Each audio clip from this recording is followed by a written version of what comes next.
अच्छा first order reaction की बात कर रहा है, ठीक है, फर्स्ट ऑर्डर रिएक्शन की बात कर रहा है, उसका रेट कांस्टेंट बच्चों, यानी हमें क्या दे रखा हुआ है, के दे रखा हुआ है, ठीक है। तो 4.6 इंटू 10 के पावर -3 पर सेकेंड, यानी फर्स्ट ऑर्डर रिएक्शन साफ साफ है क्योंकि उसकी यूनिट क्या है, पर सेकेंड है, ठीक है। अब यहां से तुमको बताने हैं कि ऑप्शन कौन कौन से करेक्ट हैं, कौन कौन से इनकरेक्ट हैं। अच्छा ठीक है, log 3 की वैल्यू उन्होंने दे रखी हुई है, होती क्या है 0.4771, लेकिन इन्होंने क्या दे रखा है 0.488, ठीक है कोई बात नहीं। अब चलो और देखते हैं, इसको हम हटा दें, हटा देते हैं। चलो ऑप्शन नंबर 1 देखते हैं, रिएक्शन कंप्लीट एट इन 1000 सेकेंड्स। अच्छा तो सेकेंड्स तो बहुत ज़्यादा है, लेकिन यहाँ पे इनकी एक गलती है, पता है क्या गलती है, वो इन्होंने एक चालाकी करके एक वो नहीं क्लेवर फॉर्म में क्वेश्चन दे रखा, वो ये दे रखा हुआ है कि जो फर्स्ट ऑर्डर रिएक्शन है, जो फर्स्ट ऑर्डर रिएक्शन है वो पहली बात never completely finish, never completely finish, वो कभी भी पूरी कंप्लीट नहीं होगी, ठीक।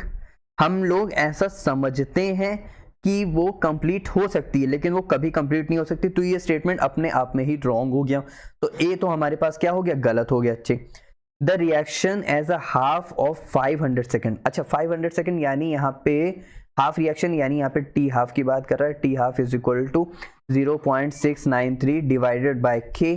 तो अगर हम लोग यहाँ से लेते हैं 0.693 डिवाइडेड बाय, तो 4.6 इंटू 10 के पावर -3, तो यहाँ पे हमारे पास जो आता है वो अप्रॉक्स मैं बता रहा हूँ कितना आता है, वो आता है 150.65 सेकेंड। अब भाई ये 500 सेकेंड के बराबर तो नहीं है, इसका मतलब ए भी गलत है और बी भी गलत है, ए भी गलत है बी भी गलत है, इतनी बात क्लियर, ठीक है।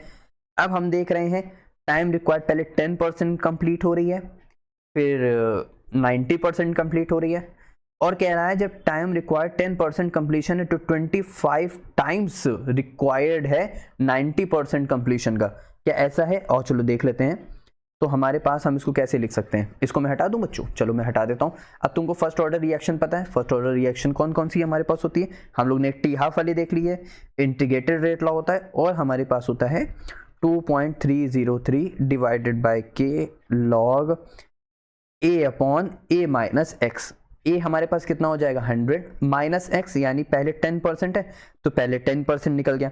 मैं इसको एज इट इज ही रहने देता हूं इस वैल्यू को, जिससे कैंसिल करने में आसानी रहेगी। तो यहाँ से हमारे पास अगर मैं इसको टी को लॉग को सॉल्व करूँ तो यहाँ से मेरे पास 100 डिवाइडेड बाय 90 हो जाएगा। हम फिर इसको सॉल्व करेंगे तो हमारे पास 1.111 समथिंग आंसर आएगा। तो इसका मतलब हमारे पास जो 2.303 डिवाइडेड बाय हमारे पास के लॉग हमारे पास हो जाएगा 1.111 हमारे पास हो जाएगा, ठीक।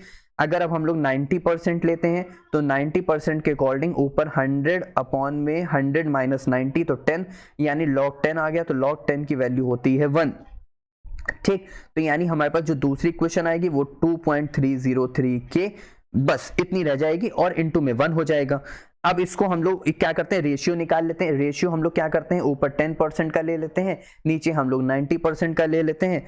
तो ऊपर हमारे पास 2.303 के, नीचे हमारे पास लॉग वैल्यू वो पूरा पूरा कैंसिल हो जाएगा तो 1.111, और नीचे हमारे पास यानी 1, तो हमारे पास टोटल आ जाएगा, इसको हम लोग सॉल्व कर देंगे तो ये 1 आ जाएगा, तो टोटल हम लोग log 10 की वैल्यू 1, ठीक है। तो हमारे पास आंसर आ जाएगा 0.45, नहीं ये तो और भी कम है ना, तो 0.045, ठीक है। तो ये हमारे पास क्या हो जाएगा, इसकी वैल्यू आ जाएगी। देखो नीचे तो log 10 हमारे पास 1 हो गया, ऊपर log 1.11 की वैल्यू हमारे पास कितनी होती है, इतनी होती है, ठीक। अब एक बात बताओ, ये तो बहुत ही कम वैल्यू है, ये तो एक तरह से 10% जो हमारे पास, सो टाइम हम अगर लिखना चाहें, सो time for 10% is much smaller, लेकिन ये not 25 times bigger, 25 times bigger तो नहीं है, बल्कि 10% क्या है, स्मॉलर है। तो हमारे पास ऑप्शन नंबर सी भी क्या हो जाएगा, गलत हो जाएगा, ठीक। अब हम लोग डिग्री ऑफ डिसोसिएशन वाला देख लें, और चलो डिग्री ऑफ डिसोसिएशन वाला देख लें कि इसमें क्या कह रहा है। हमारे पास जो इंटीग्रेटेड रेट लॉ से ये आ रहा है, तो हम लोग AT is equal to A naught e की पावर माइनस के टी, हमारे पास यही होता है फॉर्मूला। अच्छा ठीक है, इसका मतलब जो फ्रैक्शन जो रिएक्टेड है वो 1 माइनस ई की पावर माइनस के टी है, फ्रैक्शन रिएक्टेड।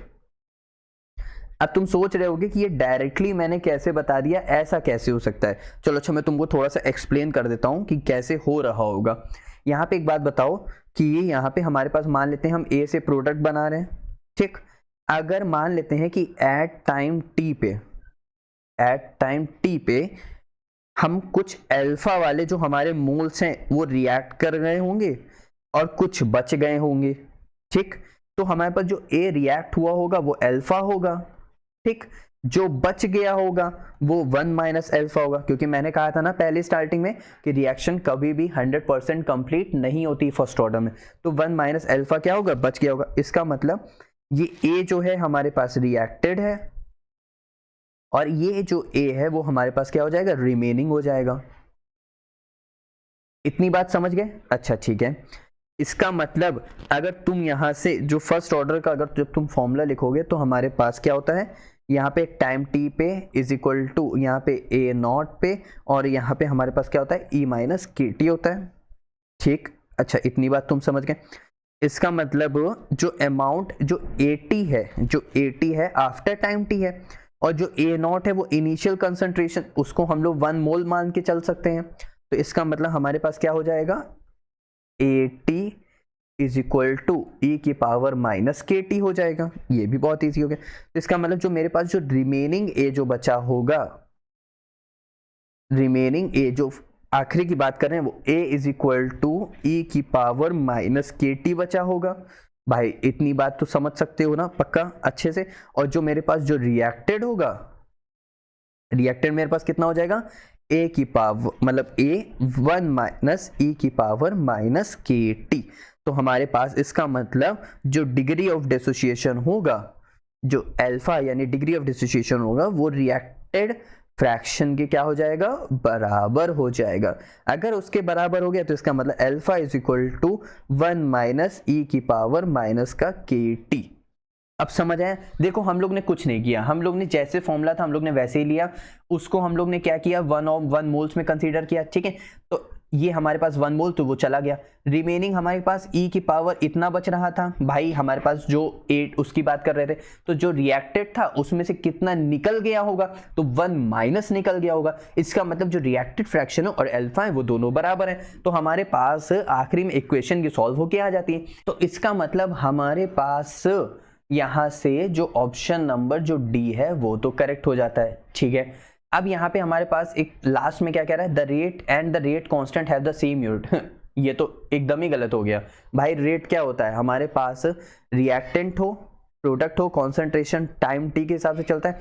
कॉन्सेंट्रेशन क्या होता है, मोल पर लीटर होता है और यहाँ पे पर सेकंड चल रहा है, इसका मतलब मोल पर लीटर पर सेकंड चल रहा है। रेट कांस्टेंट फर्स्ट ऑर्डर के हिसाब से, तो यूनिट यहाँ से निकाला करो, मोल पर लीटर 1 एन और पर सेकंड। तो यहाँ पे n की वैल्यू अगर 1 रखोगे तो 0 हो जाएगा, क्योंकि यहाँ पे फर्स्ट ऑर्डर रिएक्शन है तो n इज इक्वल टू 1 है। तो यहाँ पे अगर हम लोग 1 रखेंगे तो ये पूरा टर्म 0। तो यहाँ पे पर सेकंड यानी रेट कांस्टेंट की वैल्यू हमारे पास कितनी आ रही है, पर सेकंड। तो एक ये आ रही है, एक ये आ रही है, तो दोनों सेम दिख रही है तुमको, नहीं ना। तो इसका मतलब ऑप्शन नंबर ई भी मेरे पास क्या हो गया, इनकरेक्ट हो गया। तो सिर्फ करेक्ट मेरे पास कौन है, तो सिर्फ करेक्ट है मेरे पास यहाँ से एक डी करेक्ट है और दूसरा मेरे पास कोई भी करेक्ट नहीं है, यानी मेरे पास यहाँ से ऑप्शन नंबर डी क्या हो गया, करेक्ट हो गया। क्लियर?